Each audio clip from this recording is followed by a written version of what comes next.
સત્યના શિખર ન્યૂઝ હું છું પાયલ બામણિયા। તો જોઈએ આજના મહત્વના સમાચાર। મોરબીમાં છૂટછાટ હોનારત 11 ઓગસ્ટના દિવસે મૃત્યુ પામેલા દિવંગત આત્માઓને શ્રદ્ધાંજલિ મૌન રેલી કાઢી હતી। દર વર્ષેની જેમ આ વર્ષે પણ હોનારતમાં મૃત્યુ પામેલા દિવંગત આત્માને મોરબી નગરપાલિકા દ્વારા શ્રદ્ધાંજલિ અર્પણ કરી હતી।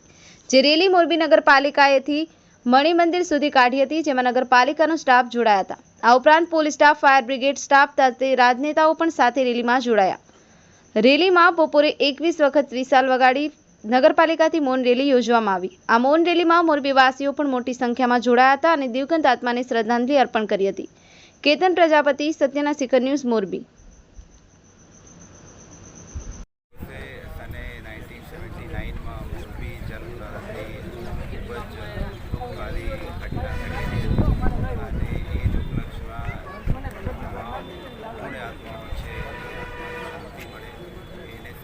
આપવા માટે મોરબી નગરપાલિકાથી લઈને અને મણિ મંદિરમાં આવેલા સ્મારક સુધી એક મૌન યાત્રાનું આયોજન કરવામાં આવ્યું અને મૌન યાત્રા પછી અહીંયા સ્મારક ઉપર તમામ પુણ્યાત્માઓને ખૂબ જ ભાવભીની શ્રદ્ધાંજલિ આપવામાં આવે છે અને આ મૌન યાત્રામાં નગરના ખૂબ જ મોટી સંખ્યામાં નગરજનો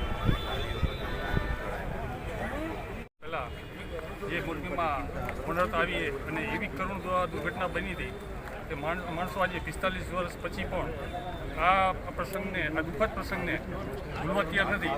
આવો માહોલને આજે 45 વર્ષ થઈ ગયા, જેમના જે સગાવાલા તથા એમના અન્ય જે હોય એ લોકો પણ આજે રેલીમાં જોડાય છે અને આપણે રૂટિન પ્રમાણે નગરપાલિકાથી 3:15 વાગે રેલી નીકળે છે અને 3:45ની આજુબાજુ મોરબીમાં આપણા જે મણિ મંદિર છે, જે આ શહીદોના જે સ્મારક છે એ સ્મારક પાસે રેલી પૂરી કરી અને આપણે શ્રદ્ધાંજલિ અર્પણ કરી છે।